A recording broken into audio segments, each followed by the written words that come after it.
Last question, please, sir. General Chaz Henry from WTOP Radio. Operationally, what's the greatest surprise you've encountered to this date? A circumstance or the outcome that you least expected? Actually, my greatest surprise was when I got up this morning and I looked at my computer and I realized that my wife had sent me a happy anniversary note this morning that I had forgotten to send her one. Actually, there have been no surprises in the way that you asked the question. One is surprised, I think, when one has not had a year to think through the possibilities. Much has been said and written about this business of one plan good enough and another not, and so forth. And the fact of the matter is that for a period of about a year, a great deal of intense planning and a great deal of what-ifing by all of us has gone into this, so that we prepare ourselves and prepare our subordinates in a way that we minimize the number of surprises. There will be surprises, but we have not yet seen them. Thanks a lot. Best to you. I'll get you both here. General Chaz Henry from WTOP Radio. It's unusual for a senior military leader to be relieved of command in the course of conducting combat operations. So the number of questions have been raised about the decision to do that with a Marine Corps regimental commander operating in Iraq. At the Pentagon, they've said this is a question to be addressed by his chain of command. So I put the question here. Can you tell us why he was relieved?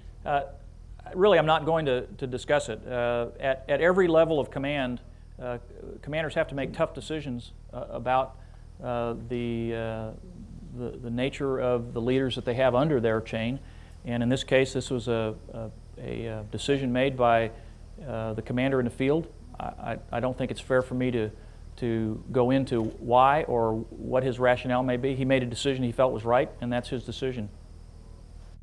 In the second row, please. General Chaz Henry, WTOP Radio. U.S. and U.K. Military officers have asked us to be careful about using images of military men and women who may die in this fighting.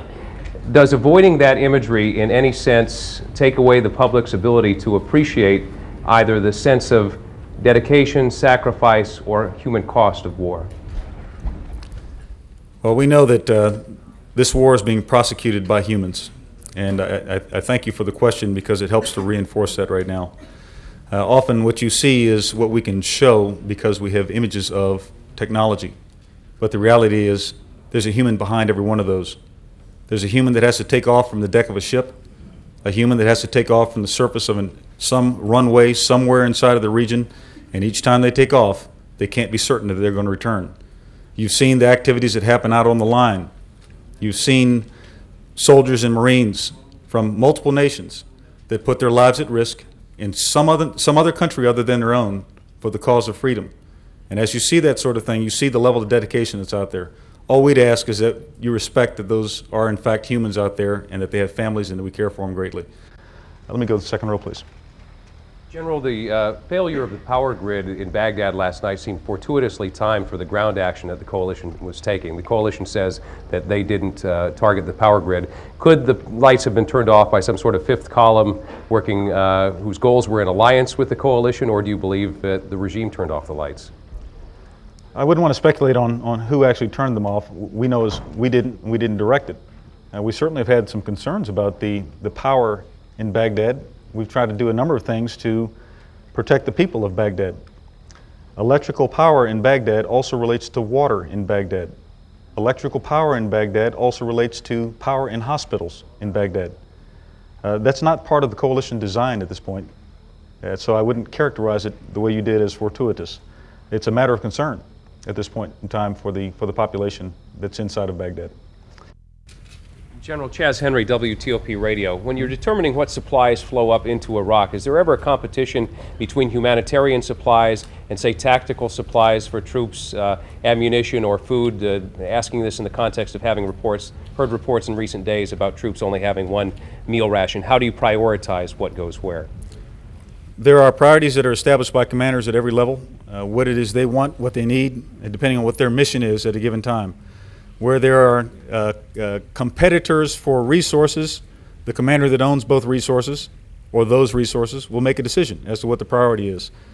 Our first priority is sustaining the force and being able to continue the fight. So I would not say that we've not had any problems at this point where we've committed assets away from our primary purposes in a way that created a problem for us. That's a commander's decision done at each level.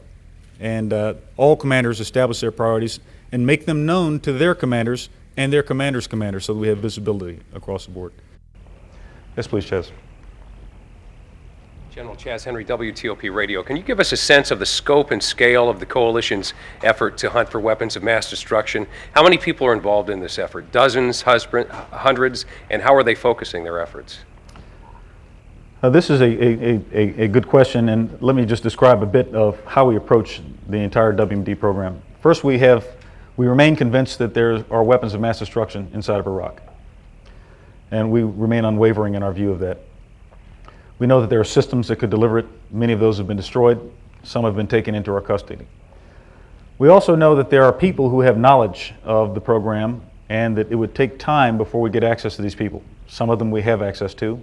More we'll have access to over time.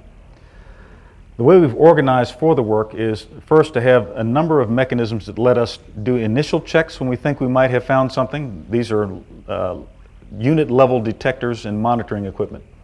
And that may give the first indication that maybe there's something that's chemical, maybe there's something that's radiological.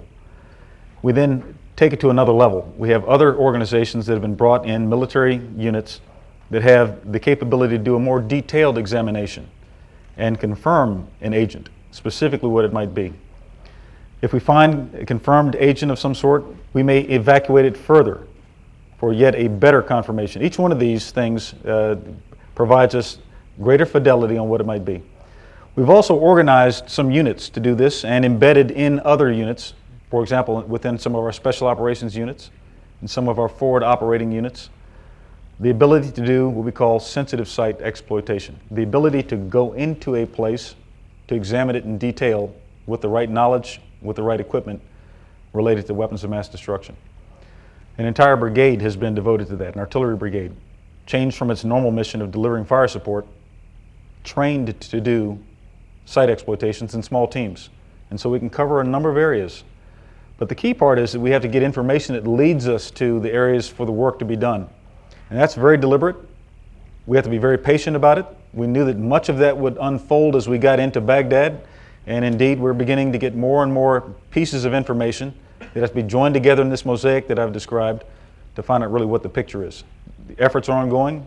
We have some preliminary examinations that have occurred that did not prove to be weapons of mass destruction. We found some things that were potentially agricultural. And so that's why we've not been loud and boisterous about every find that occurs, because we have a structure for getting a very deliberate read and being conscious about it. Nevertheless, we remain convinced that we're going to find something as time goes on. Yes, sir. General Chaz Henry, WTOP Radio. From the beginning of this campaign, we've heard anecdotes from the podium about incidents that could be described as atrocities.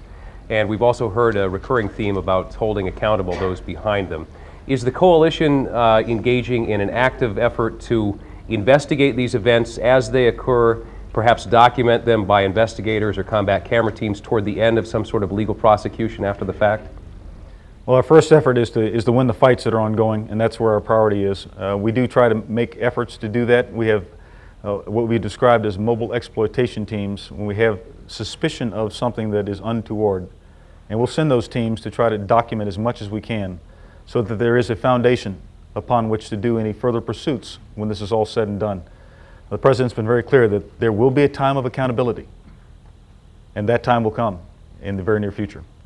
I think we have time for one more question. Let me go to the second row, please.